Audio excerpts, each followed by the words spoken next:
What is going on, everybody? Welcome into the final episode of the FanDuel Football Multiverse, where we explore various what-if scenarios and see how things could have been different across the NFL. Today, we're going to ask what if we pitted the top skill position players from the Clemson Tigers and had them face the Ohio State Buckeyes. I am Jim Sonis, a senior writer and analyst at NumberFire, joined here by JJ Zachariason, editor-in-chief of NumberFire and FanDuel. JJ, it is Clemson versus Ohio State, a remixed version of last year's national semifinal. Who you got in this one?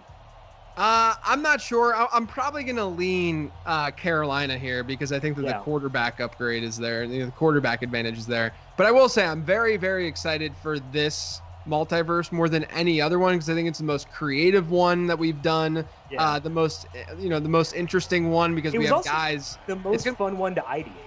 Yes. It's going to be really difficult, though, to know who caught passes and who did what because there are a lot of new players on teams here. Usually I can just, look at rosters and, the Sammy Watkins returning kicks? Yeah, apparently.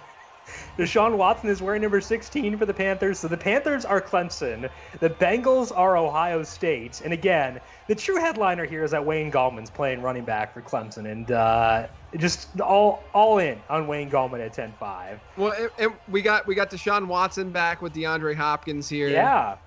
Reunion there. Fun. So Wayne Gallman's wearing 36. I'm going to jot these down. It's also going to be kind of difficult because Curtis Samuel is playing on Cincinnati against his team, the Panthers. Oh, weird. Oh, I didn't think about that. Oh, I didn't either until just now. This is going to be nuts. DeAndre Hopkins looks like he's in his usual number. Mike Williams breaks a tackle. He gets down the sideline. He's taken out of bounds. I thought that was Kelvin Benjamin. That's what it looks like. Basically the same guy anyway. Yeah. Oh, man. This is going to be fun, though. I'm excited to see this. If we had gotten, like you had mentioned last week when we were talking about this, Martavis Bryant. If we could have gotten, prime Martavis Bryant in this game as well, that could have been a lot of fun. And there were other, players we could have selected. I don't think Parris Campbell's even on the Ohio State team because, he didn't do a whole lot last year. And there were a lot of Ohio State guys to choose from. But, there was a lot of depth and a lot of choices we could have made on both sides of this one. Wayne Gallman, though, gets the carry. I thought he was going to break it. I was ready. I was ready emotionally for that thing. Is the biggest Wayne Gallman stan on earth. Only Wayne Gallman stan? Potentially? Yeah, I'm assuming that is his family. Maybe. Greg Olson's also back here on the Panthers, which is surprising. But I guess I don't think there were any Clemson guys. I think they looked into it, and the most recent players were Jordan Leggett and Dwayne Allen. I don't think they were in this most recent version of Madden. Probably wasn't worth recreating those guys. So yeah. I understand why Greg Olson is the tight end here. Yeah, recreating Dwayne Allen isn't really a top priority whenever you're, marketing the Clemson versus Ohio State game like this. I don't know. I think that Dwayne Allen would have really enhanced the experience, for me at least, religiously, the experience of watching this game. Dwayne, it's not as whole. It's incomplete. Sure. Fair. 3rd down and 3 here for the, do we call them Carolina? I don't know how to call this. I'm going to call them Clemson. I don't even care. I'm going to call them Clemson. Clemson has 3rd down and 4. Deshaun, I thought he was going to launch it deep, but instead he gets sacked. So, Deshaun will do that every now and then in the real world as well. But that brings up 4th down and 8. The interesting thing about this specific stream is we didn't take offensive linemen. We weren't getting Michael Jordan. I don't know why I picked him out of all the Ohio State guys I could have picked. To be the offensive lineman for the Panthers or for the Ohio State team, but it is Carolina's offensive line versus Cincinnati's offensive line. It's not everyone. We don't have Isaiah Simmons out there or anything like this, but sure. And that I think that from a DFS perspective, when you're deciding, that would have factored into the discussion as well. Yeah, for sure. Look, you can only do so much, or that would make sense for us to do. So, we changed the playmakers, the skill positions up, so that's interesting. There's our boy Nick Vannett. He's my sleeper for this game, Nick Vannett. Not even a sleeper. He's the MVP leader. If I'm going to drool over Wayne Gallman, I feel like we had to plant our flag on Nick Vannett too. Nick Vannett was Trying to find Couldn't this have been out. expensive. He was 9,000, so not as cheap as I would have expected. But hey, he's starting tight end, got good guys around him, so I guess it makes sense. And we'll see here how much guys like Michael Thomas and Zeke Elliott can enhance a guy like Dwanye Haskins too, because Dwanye Haskins had some struggles at times last year, also had some bright spots too. But I think we'll benefit from having really good skill guys around him. But instead, they run a Zeke, and Zeke gets obliterated. Weird to see Zeke in 34. That's disorienting too. Yeah. At first, I thought, I was like, man, Cedric Benson wore 32, I think it was. And at first, I was like, man, that looks like Cedric Benson running the ball. But 34 still looks very, very weird. I mean, we know all running backs are the same, so it doesn't really matter. It's Cedric Benson, Zeke Elliott. Yeah. What's the difference? Who can say? Not a lot of movement so far here in this one outside of the big Mike Williams play on that first drive for the Clemson side.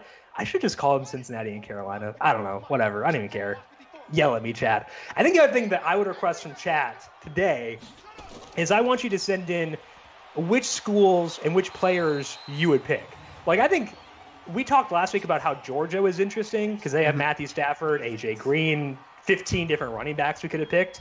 I want to hear your recommendations of which schools we could have used here. And I think that the important key to remember is you got to have a quarterback, which is kind of why we didn't go Penn State, unless you're a Christian Hackenberg believer, which should you be?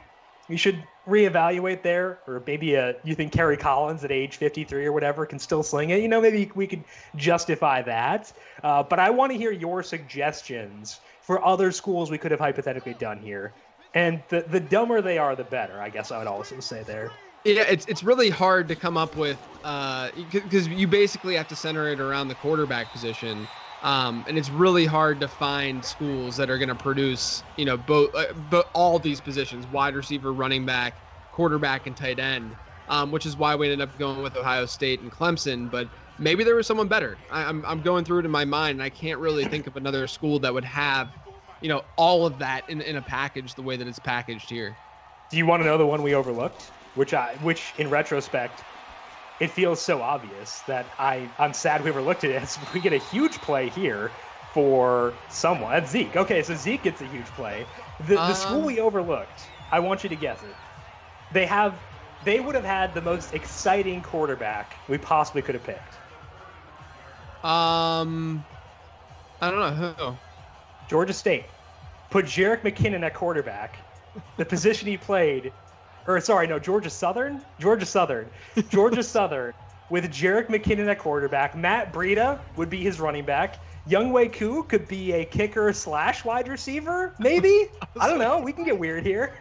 I just want to see Jerick McKinnon play quarterback. Well, what we learned in yesterday's stream is that Devin Funchess is a god amongst men. Apparently Zeke is too, because that's a huge play there. We could have run the Michigan Tom Brady to Devin Funchess stack. Oh, okay. We could have done that. But there's no one else that I can really think of that we could do Eric Ebron with Mitchell Trubisky. There's a nice little UNC stack right there. Yeah, we could do that. I don't know what else would have been outside of that. I think Giovanni Bernard might have gone to UNC potentially. Yeah, he did. Yep. So that would be fun. We could have them there. Yeah, that's true. And you don't need other wide receivers. And Ryan Switzer. Yes. Oh, and more importantly, kick returner. Because he's unreal. And that would have helped us realize my fantasy of Ryan Switzer being a featured wide receiver in the NFL, because this is what I think about when I'm bored. I don't know why I think about anything else. Nick Vannett's huge. My goodness. He is big. He's a big boy. This is the time. Nick Vannett's going to get that first touchdown here, and I'm excited for it. My body is ready for the Nick Vannett touchdown. You could have maybe gone Florida State if you use Jameis, Kelvin Benjamin. You got Devontae Freeman. Yeah, that's true. But these are the two best. Look into the end zone. Oh my gosh, it's a touchdown. What a disgusting catch. I can't see who that is. Yeah, we don't know because he's not typically on this team. Was that McLaurin? It might be. Tough to tell. Probably should have had the numbers. This is one of the overlooked issues with this. We're gonna read the jersey. Who that was. It wasn't Michael Thomas. Okay, so we've ruled him out. It could have been McLaurin. It could have been Curtis Samuel. I think it might have been Curtis Samuel because he wears number 10 usually, and it could have gone down to 88 instead of 10. We're gonna have a nice slow-mo here though to see for sure. I pray we do. Get us a shot of that jersey plate. That's McLaurin. Okay. McLaurin. Terry McLaurin with the touchdown. McLaurin was $11,000 on FanDuel. Big discount from Michael Thomas. He was $12,500. Zeke Elliott was $13,000. But Dwanye Haskins coming through the opening drive for Cincinnati. That was a dime by Haskins there. Really was. Put it in a position where only McLaurin could catch it. And honestly, like, McLaurin did what he did his entire rookie season. He balled out, man. That was awesome. Ron Rivera back on Carolina here. By the way, if this game were this year's version of Madden, I think Alabama would be an easy choice. Oh, because Tua, yeah. Yeah. And it wouldn't be, because it'd be like Greg McElroy and A.J. McCarron are the two quarterbacks. And if we were picking like TV commentators, Greg McElroy is a first-round pick. But we're not, so bit of a different discussion. Greg McElroy had like that one start for the Jets, I think it was maybe.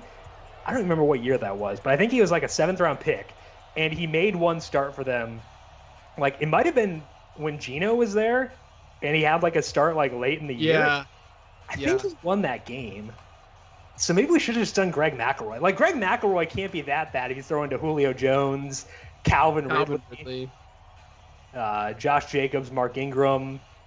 Would be Jerry Jeudy and Henry Ruggs. Could we put like Alvin Kamara on that team since he was briefly at Alabama? Yeah. Cheat a little bit? Yeah. We could see Sammy Watkins return another kick because why not? He looked pretty good in that opening kickoff return, though. He did. He had some speed. Maybe that's the next iteration of Sammy Watkins. If Mecole Hardman gets a bigger role and can't be the kick returner anymore, maybe Sammy just takes over and be like, hey, we'll switch roles here. All right, second drive here for Deshaun Watson and the Carolina Tigers. I guess they're already kind of Tigers, the Panthers, but we'll call it, I don't know. I'm still confused over all this, but Carolina back out there with the Clemson skill position guys, Deshaun Watson, Wayne Gallman, Deandre Hopkins, Mike Williams. Couldn't get a whole lot cooking on that first drive, but we'll see what they can do here on drive number 2, down by 7. The minute 28 left to go in this first quarter. Handoff goes to Gallman, makes one man miss, and couldn't get too much going after that. 10 yards so far for Gallman on 3 carries.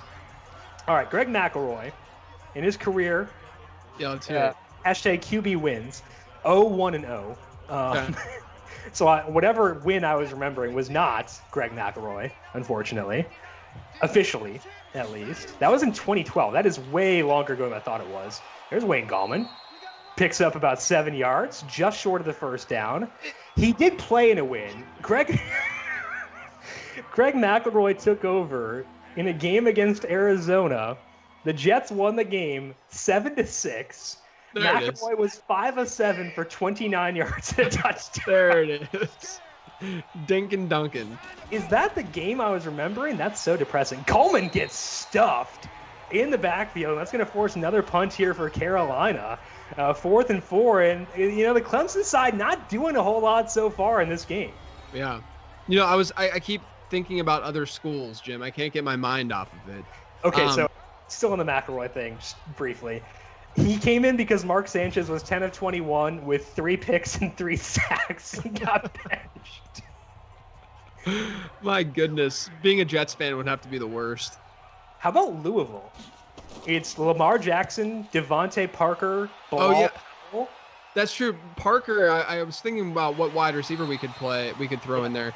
The thing is that you don't have the wide receiver. I think wide receiver depth is the biggest thing. Yeah. That's why Clemson, Ohio State, Alabama makes so much sense. Yeah. Because I was thinking even like USC if they had a running back, but because they have Juju and Sam Jones in theory went there. Yeah. If you look at receptions, he may not have gone there, but he was physically there. You have Ronald Jones, Juju. You would have, I guess Sam Darnold probably of current NFL guys. Because Carson Palmer doesn't count anymore.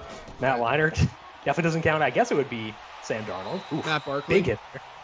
Yeah, why not? Why not? He's getting a lot of love this week because someone accidentally drafted him second overall in Scott Fishbowl instead of going with Saquon Barkley. And there were like charity offerings where like if you took Matt Barkley in the first round, they'd like donate to you. And you made the play. I think you'd make the playoffs too. But USC would be pretty fun. I would enjoy that one. If we could get Cal with like Jared Goff and Marshawn Lynch, we'd probably leave Deshaun Jackson off because he's been really bad recently. Like, we don't want to deal with that. But I think you could definitely get by with a Jared Goff, Marshawn Lynch start. That'd be kind of fun. Yeah. Oregon with D'Anthony Thomas at running back, maybe. Wish we bring had back Ontario Smith in the Wizinator. Wish we had like an Ole Miss quarterback too because of the wide receiver group last year. Yeah, I know. He's not. I guess he's in this. I guess he's technically in this game. He is in this game. Yeah, exactly. So because you have AJ Brown and DK Metcalf. I mean, that's all the receivers that you need at that point. Yeah, that's right. Laquan Treadwell, I think. Yeah. Good Treadwell. I had to make sure he's still in the game because he didn't do anything last year, but he's on Atlanta. So there's Curtis Samuel. So Curtis Samuel's wearing number 80 for Ohio State here. The touchdown so far by Terry McLaurin on a disgusting catch. Dwanye Haskins back under center here for Cincinnati. Zeke is blocking. Haskins, a lot of time, very un-Cincinnati-like. There's Nick Vannett. Get that reception, buddy. Now we're cooking. It's all uphill from here. Is it uphill or downhill? I don't know. It's very confusing. Anyway, a very weird phrase. I never remember which one is which. Downhill would be if you're referring to things getting easier. Yeah. Okay. I still think I want to do the Georgia Southern one and have Jarek play quarterback. That's still my favorite. That's my favorite so far. Yeah, that would be fun. I could get my boy Marcus Mariota freed, make him quarterback for the Oregon team. Yeah. Again, D'Anthony Thomas is like kind of the main. There's probably someone I'm overlooking from Oregon. But yeah. They had Isaiah Hodgins, right? Okay. From this year, but that was this year, right? Ooh, that was a nice catch by Tyler Eifert, who I'm assuming is the backup tight end for this game, but he's still on the roster. Like, John Ross is still on this roster. Like, there are some holdovers. So we're going to see some players score points who are not on Clemson or Ohio State, but ideally not the main contributors as Eifert gets the catch there. Yeah. Yeah, I think the big leg up for the Oregon team would be having Mariota at quarterback. LSU, it's like you could create Burrow for this year because then you would have, I guess, like Leonard Fournette, Odell, Jarvis Landry. You'd be set once you got that stuff done. Right. If we did this next year, LSU would be a really good candidate along with Alabama. Is Foster Moreau LSU? Yeah, he's LSU. So he could be the tight end. He had I remember during the season, I have my ESPN app sends notifications whenever there's a touchdown, so I can know if I should be happy for DFS. And it seemed like every week Foster Moreau would have a 3-yard touchdown for Oakland. And it just tilt my brain off because I probably used Darren Waller. It's just maddening every single time. Yeah. Well, Michael Thomas now has 2 rushes for -1 yard. I think they did the same thing though. Didn't we do Cincinnati? Yeah, we did. And AJ Green. Yeah. It was the same. I mean, it's the same playbook. So they did this exact same thing with AJ Green. What is with Zach Taylor and screen passes? Yeah. We forgot Robert Woods on the USC team. That's true. Robert Woods had a game at USC where he had 20 catches. Yeah, Robert Woods absurd. They would have a decent wide receiver group. Absolutely, that'd be a fun one. Especially if Sam Darnold can take the next step, that would amp things up quite a bit as well.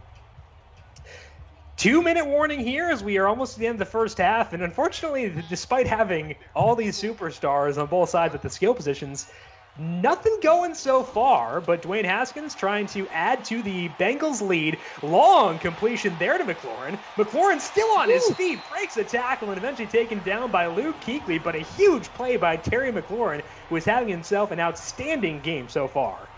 Yeah, he's killing it. I mean, McLaurin was someone that I wasn't really that into as a prospect, but what I've learned, I think that he was the final straw. is that you can't, I scout analytically, and I have a prospect model for these running backs and wide receivers for fantasy purposes. There's a lot of trends, and it does well, but there are some teams and some systems where it's really, really difficult to project. Ohio State is one of those teams. And so I was lower than I should have been on McLaurin. Hindsight's 2020, but he balled out last year, and I think he's going to be a really, really great wide receiver in the league. Absolutely. And the thing, too, is although Washington did add some skill position guys in the draft, you can still project McLaurin to have a really impressive market share for this year, I'd assume, too. Yeah, I mean, that's the thing. Even if they go out and they get Antonio Brown, because he's been rumored to go there, even if they get someone like Antonio Brown and he plays, I mean, obviously, let's just assume he played 16 games, right. Which would probably not happen. But even if they have Antonio Brown, who would demand a 25+% target share, woo, there's a nice play by McLaurin. Oh, Samuel, yeah. Oh, no, that was Curtis Samuel, you're right. But even if they did, like Terry McLaurin can still see a really high target share in that offense. So that's kind of why I'm hoping Antonio Brown goes there too, because it'll put people off McLaurin. Well, selfishly from a fantasy standpoint, I don't want any other situation and scenario to be muddied. If AB goes to Seattle, then all of a sudden DK Metcalf and Tyler Lockett are not nearly as valuable, right? You think they'd actually throw if they had DK Metcalf, Tyler Lockett, and Antonio Brown? Yeah, I mean, hopefully they would decide to throw, but that's a ridiculous wide receiving group. Absolutely. But yeah, I mean, I think McLaurin is. Ooh, there is Nick Vannett. Let's go. Yes. $9,000 and Nick Vannett coming through with the touchdown, and the Bengals up 2 scores, but that doesn't matter. It's all about Nick Vannett with the tutty for the Ohio State team. Never ever fade tight ends. You can't never fade Nick Vannett specifically. Yes. But anyway, so I really like Terry McLaurin this year. Yeah. It's really hard not to. And really, if you guys are super into fantasy and you're looking at ADP right now and stuff, you're going to see a pretty big gap between Terry McLaurin and AJ Brown in terms of ADP. You might see a full round plus. I think at one point there was like 20 picks between the two, 24 picks between the two. And so if you see that, to me, my projections only have McLaurin like 5 or 6 points below AJ Brown. Just given the offenses they're in, et cetera. I do think A.J. Brown's better, but it's just, the situations that they're in. Washington actually ran the second fewest plays on offense than any other team since 2011 last year. So there's going to be some positive regression there, some more plays, and hopefully Dwanye Haskins isn't horrific. Well, the other thing, too, is I think that was intentional on their part because they realized how bad they were, and they wanted to run the football. They wanted to have this archaic mindset. And while Ron Rivera is not an offensive mind, he has let his offensive coordinators do their thing. Like when Norv Turner was there, they had a good offense because Ron Rivera realized, I'm going to let these guys cook. Like if they can give me a good offense, I'm going to take it. And I think that's encouraging if Dwanye Haskins can play well enough that he will allow that offense to do what it can. Yeah, I agree. I mean, I don't think it can get much worse in terms of philosophy and personnel and all of that than what Washington had last year. So there's a lot to like about Terry McLaurin and his situation to a degree. You'd rather have him have a really stable quarterback, but it's not as bad as it appears. The running backs in that team are not as enticing. That is for sure. Deshaun Watson taking over here, down 14-0, 51 seconds left, but Carolina does have all 3 timeouts here.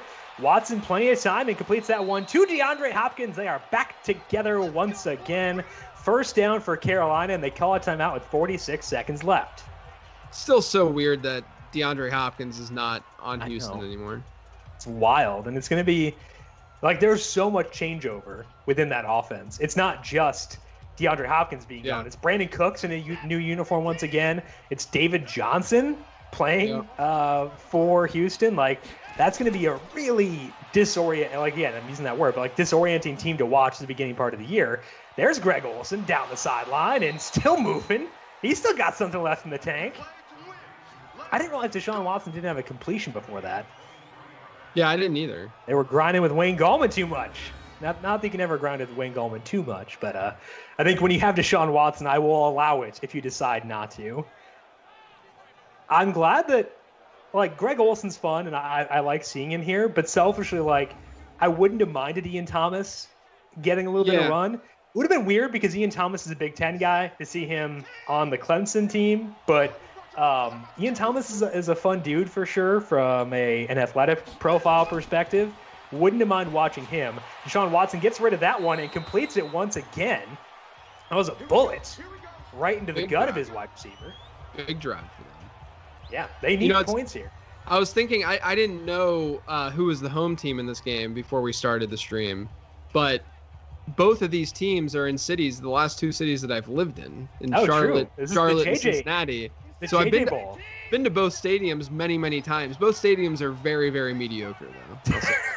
Very mediocre stadiums. Dropping the shade. Deshaun Watson, plenty of time in the pocket, but only 28 seconds left in the half, and he throws that one away. As we saw last night, you can never take time for granted in Madden. We had the Andrew Luck unretirement stream, and they were driving at the end of the first half. They snapped it with like 16 seconds left, and Luck held the ball for literally 16 seconds. That was worse than the Trubisky play from one. Oh, absolutely. There's no doubt in my mind. This one complete to Mike Williams. He gets it inside the 10, down to the 6-yard line. They're going to take a timeout with 16 seconds left, and we might see it happen again. It's almost the exact same scenario. This is wild. Yeah. This is really, really similar to what we saw yesterday. And Deshaun Watson is not opposed to taking a sack. So I'm not saying it's going to happen again, but I'm not saying it's not. I will say that for sure. Didn't Chris Wenke wear 16 for Carolina? Yeah. There's another Florida State quarterback. If we don't want Jameis, we can go Chris Wenke. Did he win the Heisman? Yeah. That was weird. Deshaun's holding on. Okay, he got rid of the ball, and it's a touchdown to Sammy Watkins. Ooh. Sammy Watkins coming through. He had a salary of $10,500. He gets the touchdown. So touchdown so far by Terry McLaurin, Sammy Watkins, and Nick Vannett. That one was tipped. I actually didn't see that the first time. Looked like it was going to Mike Williams at first. Always a good idea to throw to Mike Williams in the end zone, even though he had no touchdowns last year. But, always a good idea in general to throw it to him. But, hey, it worked out. Yeah, they'll take it. How wild is it that Mike Williams had no touchdowns last year? That's one of the more bizarre statistical anomalies I can recall. Crazy. 14-7. Pretty sure Carolina started with the ball in the first half, right? Yeah, because Sammy had the kickoff. Yeah, they did. Because Sammy had that kickoff. So Cincinnati will get the ball to open up the second half. Paul Brown Stadium is rocking over in Cincinnati for today. Zach Taylor getting some fun toys to play with in this one and taking full advantage. Dwanye Haskins having a big game here. I would assume they'll probably try to run out the clock here. One guy we forgot to mention when we were discussing LSU is DJ Chark. True. And as good as Odell Beckham and Jarvis Landry are, DJ Chark has to be mentioned in that scenario. Now we have Justin Jefferson. A couple years down the line, we'll have Jamar Chase as well, which will be really fun. Thaddeus Moss. CEH at running back now, too. Yeah, that's true. Although, why would you want to get rid of Leonard Fournette? Very Jacksonville Jaguars-y of you. All right, so let's see if Cincinnati decides to burn the clock here and go into the second half. It looks like they will, with Zeke as a single back set. The beast, Nick Vannett, over towards the right. And they fake the handoff to McLaurin, hand it off to Zeke, and that's going to bring us to the end of the first half here. Yeah, typical end of the first half. Absolutely. As the first half comes to an end, quick reminder, this is our final FanDuel football multiverse. It's been a lot of fun to talk with all of you throughout this time and spend some time with you each week here. Although the multiverse is ending, still a lot of good stuff going up over on the FanDuel YouTube page. We have our Heat Check Fantasy podcast go up there with myself and Brandon Gadula for PGA and NASCAR. We'll be doing the solo shot starting next week with baseball coming back, which should be a lot of fun. We have Covering the Spread, which goes up there, our betting podcast here on the FanDuel Podcast Network, Making Money with Megan. Megan Nunez also featured here on the FanDuel YouTube page. So a lot of stuff to keep your sports-loving appetite appeased here on the FanDuel YouTube page. So make sure you are subscribed because we're not going away anytime just yet. All right, let's get the second half underway. Carolina will be kicking off to Cincinnati, with Cincinnati trying to add to their 14-7 lead. Touchdown so far by Terry McLaurin and Nick Vannett, of course, Nick Vannett. Yeah. And on the Carolina side, the touchdown, I don't even remember the touchdown. Who scored the touchdown? Okay, yeah, Sammy Watkins. All right, perfect. By the way, Luke Kuechly back on the Carolina. Yeah. It's good to see. We were talking last night about Benjamin Watson having to unretire like 16 different times, but we get to see Luke Kuechly unretiring here as well. That was another one of those situations. It's just like it was. If defenders were more popular in general, it would be like the Andrew Luck thing. That would have been like the Andrew Luck thing. Yeah, the Luke Kuechly thing. Yeah, but with Kuechly, it was honestly with Luck he had, but the Kuechly stuff with his concussions. You are begging him to retire. Yeah, it was sort of like a Jordan Reed situation. Exactly. Where even with Brandon Cooks at times last year, like you were kind of like, if he had retired mid-season, I'd have been like, cool, man, like go live your life. You've gotten money, like go live your life. But yeah, I think that the Luke Kuechly situation, the exact same thing for sure. So cool to see him back out there. He had that. He had a play earlier too. So as always, Luke Kuechly making some plays. Dwanye Haskins back under center here for the Cincinnati Buckeyes, I guess is what we're calling them. Hand off to Nick Vannett. Let's go. Yes. Why? Why? This is like the 8th team that Nick Vannett has played for in the last 3 years, I feel like. What roster is Nick Vannett on as we speak? Not the Steelers anymore, I don't think. Denver Broncos. Yeah, there you go. He's like their third string tight end behind Noah Fant and Albert Okwuegbunam. Zeke. They're trying to break away. You can say Alberto. I'm never going to pronounce Alberto's last name ever. Do you know why? Why? It was because I was obsessed with Drew Lock coming out of college, and I watched can find clip ups of quarterbacks on YouTube, and like it's just like their pass attempts and rushes, and like I was confounded by Drew Lock because he was so fun to watch, but like he'd do this really dumb stuff. Oh my goodness! Ooh. There's a huge reception from Michael Thomas down the sideline and a touchdown. Michael Thomas with a 70-burger, and that puts the Bengals on top 20-7. That was not your typical Michael Thomas play, but he gets the touchdown. That was awesome. Huge play for Dwanye Haskins. Dwanye Haskins, 3 touchdowns. He is having a monster game so far today for the Ohio State side. And Dwanye Haskins is only $14,000 on FanDuel compared to Deshaun Watson, who was $15,000. So those of you who used Dwanye Haskins, you're quite pleased so far. Yeah, I'm sure a lot of people, when they were making their lineups, they were way more enticed to and pushed to use Deshaun Watson, especially given that price gap. But Dwanye Haskins is the dude. Yeah, going back to Alberto, like I'd watch all these like Drew Lock games, like trying to figure out my take on him. I wound up being pretty high on him just because his numbers came against really good competition. He had made a lot of starts. He was younger. He checked a lot of boxes from a prospecting perspective. Then he went in the second round. I'm like, gotta abandon ship on this one because quarterbacks don't tend to pan out when they're second round picks. But as a result of liking Drew Lock, I watched a ton of Albert Okwuegbunam games when he was healthy because he and Emmanuel Hall missed a bunch of games, which is another reason why I was okay with Lock despite not having great efficiency numbers because Hall and Okwuegbunam were the best players on that team, and I think they both played only 8 games that season, and a lot of those missed games were against really tough teams. Yeah, I forgot Emmanuel Hall too. He was a really interesting. People were into him as a prospect. I didn't really buy in, but he was good. I mean, he was that field stretcher who could do a lot. Had a lot of big playability. And I think he got cut in like preseason because he got in a fight. I think it was the Bears potentially. I think he like tore his Achilles recently too. So he's had a rough string since coming out of Mizzou. But Sammy Watkins, the kick returner, is honestly intriguing, and I'm kind of into it. Yeah, I know. I dig it.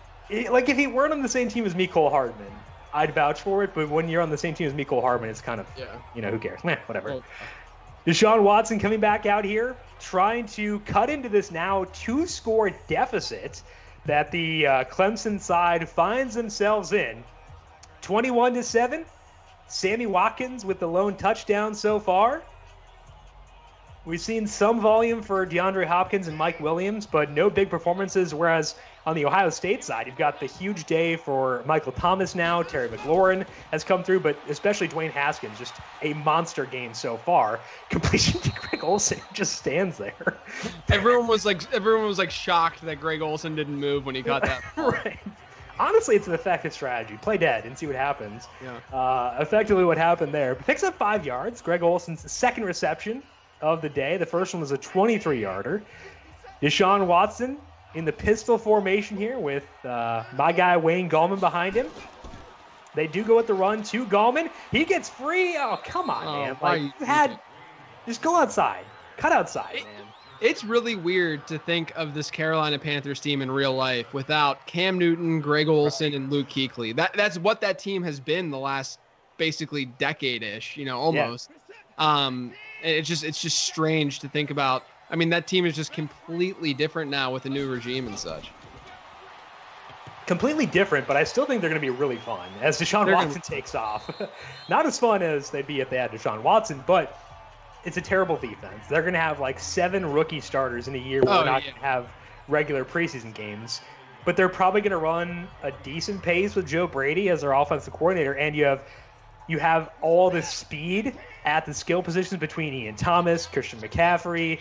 You've got Curtis Samuel there still, Robbie Anderson. Of course, DJ Moore is really good overall, but also crazy fast. I think we kind of forget sometimes as Mike Williams makes that reception. But, they're going to be a fun team from a fantasy perspective because they're probably going to be trailing for a lot of their games. Yeah. They're probably going to be at least decent, I would think, on offense. And they're going to throw quite a bit, I would think. Yeah, I mean, that division now has Tom Brady, so it's Drew Brees, Matt Ryan, and Tom Brady that they're going to face 6 times this year. But Teddy Bridgewater is a step above all of them. Sure, of course. You mean Medi Bridgewater? No. Teddy 2 gloves. Teddy touchdowns. I love Teddy. It's hard to not love Teddy. Teddy Bridgewater. Fake the handoff. Down to Sean runs. There we go. He's got some space, and he slides down inside the 20, but picks up a first down first. And signals the first down. Deshaun Watson, couple of rushes for 20 yards, 1 passing touchdown so far, but he's got a lot of work to do to catch up to Dwanye Haskins, who has gone nuts. And I kind of think that because of the game script potential, even though I have my questions around whether Teddy Bridgewater's talent is going to be something elite, I think that he's a worthwhile gamble later in drafts. I know we talked about how deep things are. Maybe you don't need to take a risk on someone like Teddy Bridgewater, but there is a path to upside for Teddy Bridgewater, given Joe Brady's worked with him before in New Orleans, given the skill guys around him. That offensive line has major holes at guard, but it's got a good center and 2 good tackles if Okun can stay healthy. They've got some pieces that could lead to Teddy Bridgewater having a good year, which I think is why he's at least worth monitoring early on. Yeah, that was way out of bounds. I don't mind him. I really like Teddy Bridgewater if you're in a 2 quarterback or a super flex league. I like him as that number 2 guy because then you can get 3 very reasonable players. Even if he's your number 3 quarterback, so you can just rotate and have a Jared Goff, Daniel Jones, Teddy Bridgewater kind of trio. It was going to be a very me team until you said Daniel Jones. Yeah, I know. If it's Jared Goff and Teddy, pants are off, man. I don't even care how my team does. I'll be happy. I'm thinking maybe Jim, we go with a Ryan Tannehill. Oh my gosh. Daniel Jones. Oh my gosh, Josh Allen's the third one. Yeah, Josh Definitively, Allen. It's Josh Allen. Yeah. Go with that instead.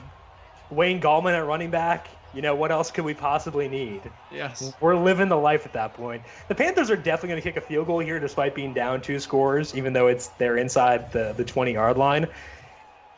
But when you have Graham Gano, how do you say no? Yeah, man. I think that's Graham Gano. Yeah. 4th down and 4.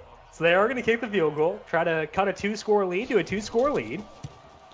Thankfully, Gano does hit the field goal, so it's not as bad of a decision. Graham Gano, $9,000 over on FanDuel for today, but that gives the ball back. See, the downside of the field goal there is, sure, you get 3 points, but you don't cut the deficit. And with the way Dwanye Haskins has played, it's probably going to go back to being it could be a 3-score game the next time you get the ball. Yeah, I mean, Dwayne Marino, am I right? Yeah. I mean, this dude is slinging it. He's been unreal. What are your thoughts on Dwanye Haskins? We talked about Terry McLaurin and how he doesn't necessarily need a great quarterback to be a good fantasy asset. But there are pockets of Dwanye Haskins believers. I know Pro Football Focus had really good marks on Dwanye Haskins in his rookie season. I think they're actually better than Kyler Murray's. That's one outlet you can look to evaluate talent for sure, and one that I respect a lot. But there are also questions about Haskins. Didn't have a lot of experience coming out. Didn't like the expected points numbers last year weren't that great. And he did fall to pick 15. We talked about how non-first rounders don't pan out very often, but that's also true of guys who fall outside the top 10. So what's your outlook for Dwanye Haskins in year two? Sorry, I was just smirking because they keep showing Giovanni Bernard coming onto the field and showing a stat line of 0, 0, 0, 0, 0. Yeah, so I think that what I've learned through rookie season analysis with quarterbacks is that you can judge how a quarterback plays during his rookie year, and generally speaking, there's a pretty strong correlation between rookie season numbers and efficiency and how they perform the rest of their career. But the one thing that's really important is to see change in environment, and if there's a change in environment, that can be really beneficial for that quarterback. And we really should buy into that a little bit more than we probably do. So Jared Goff's a good example of that. I made the mistake of not buying into what the change of Sean McVay and the investment in the offensive line and what that all did for Jared Goff. I don't see that strong of a change happening with Dwanye Haskins. Sean McVay is obviously one of the better coaches in the league, and they did put a pretty big investment in that offensive line to help Goff, and they added these wide receivers, etc. But I do think that the change in coaching staff for Washington is going to be helpful for Haskins, and it's just one of those scenarios where I don't have a strong opinion. I don't really, I didn't see horrific things from Haskins last year, but I also didn't see special things. So I'm just kind of in the middle with him, and hopefully the change in coach and scheme can help him a little bit. Yeah, and I think that it's you can't write him off, at least based on what happened last year. And I think that's the important thing to keep in mind. And again, there are pockets of good in there for Haskins for sure, as he finds McLaurin again. McLaurin 64 yards and touchdown now, but of course Michael Thomas had that 70-yard touchdown. So he's definitely having a solid game so far. McLaurin, we talked about him before, and McLaurin and Haskins on the same team. Deshaun Watson and DeAndre Hopkins formerly on the same team, but on the same roster once again for this one. Cincinnati trying to add their 2-score lead, and Jonah Williams, I believe. Actually, I don't know if it's Jonah Williams on Madden. Depends on whether or not they've readjusted from the injuries. But false start there. It is Jonah Williams. All right, so another Alabama roster contender there in Jonah Williams. That offensive line would be pretty stacked, especially if we were to take this year, because you'd have Jedrick Wills in there too. So that'd be a lot of fun. Oh man, we could concoct some really good offensive lines. Fan me down, man. Jim and his offensive lines. That one's complete. Oh, nice missed tackle there. I think that was McLaurin. It's either McLaurin or Samuel, but McLaurin there with a nice play, breaking through of a tackle, 4 receptions, 70 yards, and now I don't think Thomas had any other receptions. So McLaurin up there once again, trying to be the highest scorer in this game, but honestly, like Dwanye Haskins, like just blowing people out of the water so far. Nice catch there by McLaurin too. Yeah, he's crushing it. Haskins is way outperforming expectation right now. Absolutely. 2nd down and 9, and we're going to go to the 4th quarter here with Cincinnati on top 21-10. And JJ, we talked before this game about how our expectation was that we would favor the Carolina side because they were the Clemson roster with those unreal wide receivers and Deshaun Watson. But Dwanye Haskins showing that if he has skill around him, at least in this game, he can perform for sure. Yeah, serious variance here. Yeah, that's what I'm saying. No. You must form all conclusions based on a 1-game sample in a simulated video game. That's my conclusion. 2nd and 9 for Haskins. Slings it towards the outside and gets another completion to Nick Vannett, of course. Nick Vannett would catch everything. His third reception. There we go. He's up to 27 yards.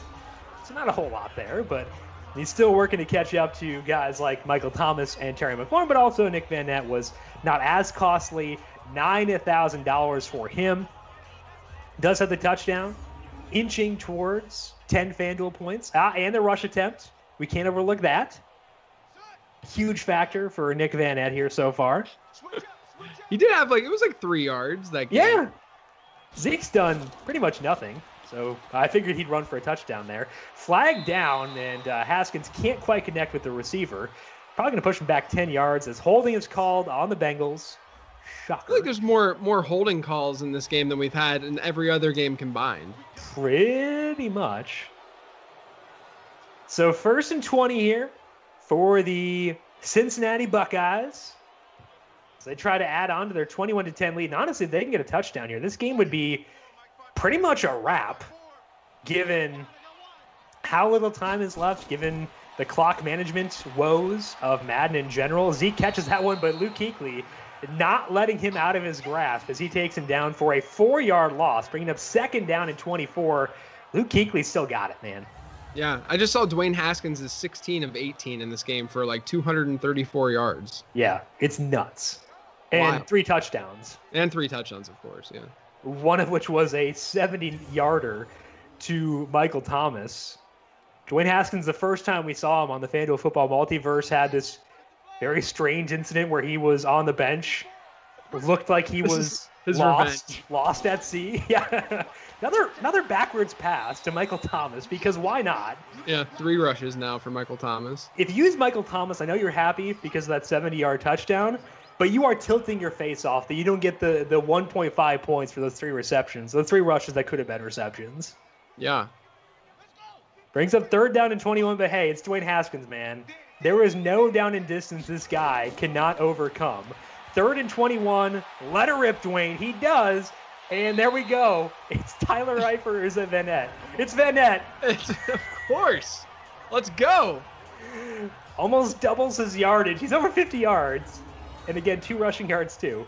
Yeah. Nick Vannett, unfadable from a DFS perspective. My goodness. Just play. The tight ends in these streams are just bonkers. They're so good. And that was on Kuechly. Yeah.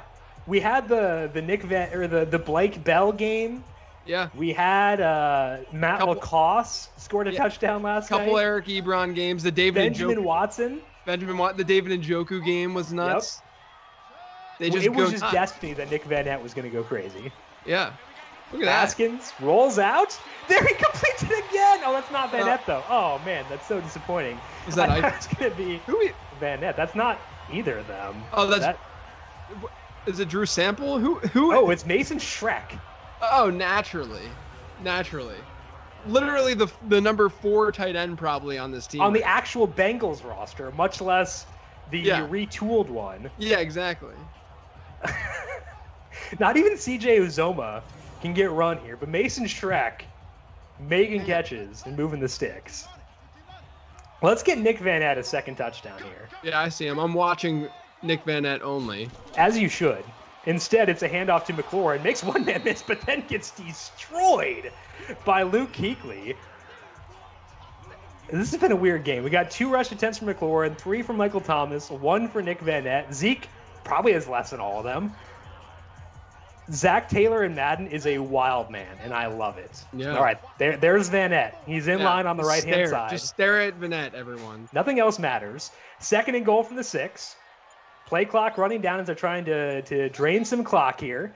They put McLaurin in motion. Fake the handoff to him. Give it to Zeke, and there is Luke Kuechly again. Zeke as he takes him down for a huge loss. Awful game for Zeke. Absolutely, yeah. Nothing going. My boy Wayne Gallman has done nothing either, so I can't say anything there even. But a really good game by Luke Kuechly. And Dontari Poe. Wasn't there a game where Kansas City had Dontari Poe play quarterback or running back or something? Yeah, he was the running back, I think. Yeah. Yeah. I think we should bring that back. Yeah, Dontari Poe, $9,000 on FanDuel. Let's do that, you know? Yeah, that would be fun. If we get Nick Vannett a 2nd touchdown, he'd be the highest scoring guy in this game outside of maybe Dwanye Haskins. That's nuts. Let's make it happen. I'm here for it. It needs to happen right now. I am slipping Zach Taylor 20 FanDuel FTP. 20 FTP for Zach. What are you doing? Okay, they're trying to drain clock.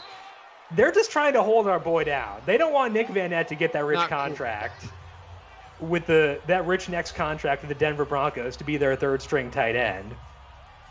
Instead, they're going to bring out Randy Bullock, former DFS stud, because he was always basically minimum salary. I guess for single game he still could be. But they're going to kick the field goal here to make it a 2-score lead. I guess it's still a 2-score lead, but that would technically keep Carolina still in the running because it's a 2-score game. Minute 54 left. All 3 timeouts still on their side. You know, you can at least talk yourself into the idea of Carolina working their way back in. Yeah, I mean, we saw a crazy game yesterday with the Colts come back. They just got to trade for Devin Funchess, get him back in the team. Yeah, I don't see that happening in this game, but we'll see. We'll see. Anything's possible. Anything's possible, especially when Deshaun Watson is paired with DeAndre Hopkins. I guess they only have 2 timeouts. They took a timeout earlier on, I guess. So only 2 timeouts. That does hurt things quite a bit. Sammy Watkins could house this thing because he's just been berserk as a kick returner so far. The other thing, too, to keep in mind here, though, is that they're going to throw, which means for every roster you fill out, you needed to have at least one Panther on your team, which means the people in contention, the people who have the Thomas, the McLaurin, the Haskins lineups, whichever Panther they decided to pick, like if Sammy Watkins gets more volume here, that could be a differentiator because Sammy Watkins was only 10-5, and he may have been the guy you brought it back with. But, you know, maybe if Greg Olsen gets more volume, we could see some things swing here for sure. Yeah. I think Sammy would be really big if he could find the end zone on this drive, obviously. But we'll see. I mean, they really haven't done much offensively, so it's been kind of shocking. It's not like they're facing a good defense. No, exactly. Absolutely. All right, 1st and 10 for Carolina, trying to cut this to a 1-score game. Completion goes to Greg Olsen. Greg Olsen, for some reason, stays in bounds. That was the fastest that Greg Olsen has run since 2001. Kind of looked like Ian Thomas there, sprinting down the sidelines. And, of course, we're going to let the clock run down a bit. Greg Olsen deciding not to get out of bounds because why would we possibly want to conserve clock? But they do go no huddle. Minute 25 left. Down by 14, 2 timeouts left in their pocket. Watson drops back to pass, slings it over the middle, completes that one to Watkins. There we go. Moving the needle for those people who decided to use Sammy Watkins. Still 1 minute and 11 seconds left in this game. Carolina trying to swing some contests here. This is a fun way to go out in the final FanDuel football multiverse contest where things probably coming down to the final couple of plays. I can't believe Deshaun Watson's only thrown 2 incomplete passes. I don't know how they only have 10 points. They ran it with Wayne Gallman too much. Yeah. He does complete this one. Ooh, Sammy making a move there, but doesn't get out of bounds, and the clock continues to tick away. Down to 43 seconds left, usually about 8 seconds between plays on Madden when you decide to go no huddle. They're in a pretty tight spot here. They may not even get this first score out. Taking their time. Oh, my goodness. Come on. Oh. The tilt is real. We got to get if we were to change one thing, I know people complain about franchise mode, but getting the computer, the AI, to figure out how to manage the clock. I don't know if Andy Reid rigged this and decided to be he was the guy who set things up or what, but it ain't pretty, that's for sure. Watson taking all the time that he's got in the pocket, slings it to the end zone, almost caught there by Mike Williams. Couldn't quite haul it in. Brings up 3rd down and 3. 1 timeout left, 25 seconds left. This game is over from a real football perspective, but a lot of things still on the line here for DFS. So let's see if we can swing some contests here. Greg Olsen, Sammy Watkins. I mean, honestly, even if Mike Williams were to get a long catch too, that could tilt things as well. Watson slings it over the middle. That's to Greg Olsen. They call a timeout right away. So 20 seconds left, no timeouts. A touchdown to anyone here, honestly, would swing a lot of money because depending on the composition, getting up to Haskins at $14,000, it's a lot of coin. Michael Thomas is 12.5. So you needed to find some flexibility somewhere with that Panthers player.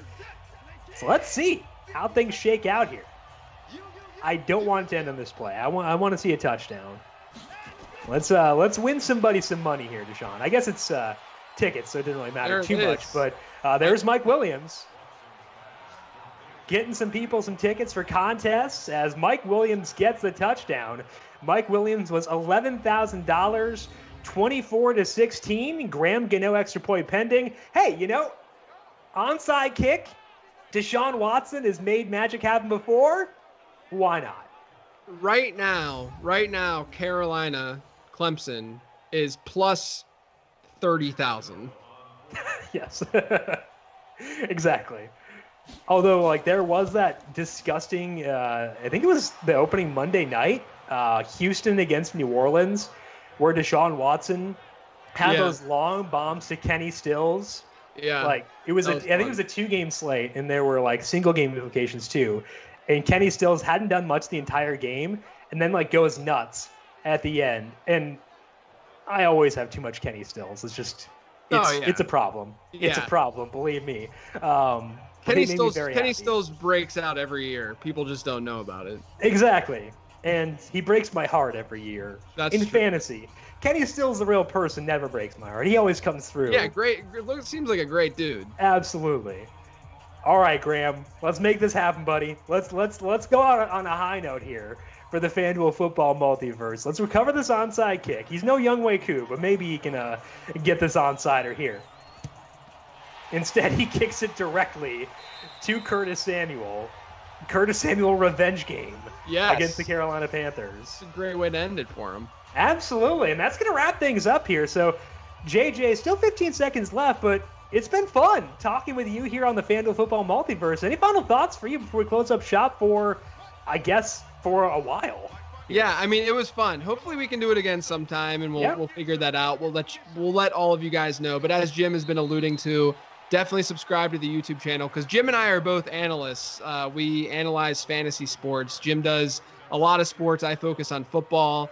I have my podcast, which is the Late Round Podcast, which is season-long fantasy football focused. And then Jim does stuff for DFS and sports betting. So definitely subscribe to our YouTube channel. Check out our podcast. We're not going away. We're just going away from the multiverse. And we will always be in your hearts from these 15 games in the FanDuel Football Multiverse. Big thank you to you, JJ. It's been a lot of fun hanging out with you. Thank you to Chat for not always being mean to us. We definitely appreciate that. Thank you to Calvin Theobald, our video producer from the video side of things here and taking up his Wednesday and Thursday nights. Cal, we definitely appreciate it. And thank you to Dwanye Haskins for making people some money, getting those tickets passed out for tonight here on the FanDuel Football Multiverse. Make sure you subscribe to the FanDuel YouTube page. Thank you so much to everyone for tuning in throughout this entire time. The Bengals win it. Ohio State victorious over Clemson here on the FanDuel Football Multiverse.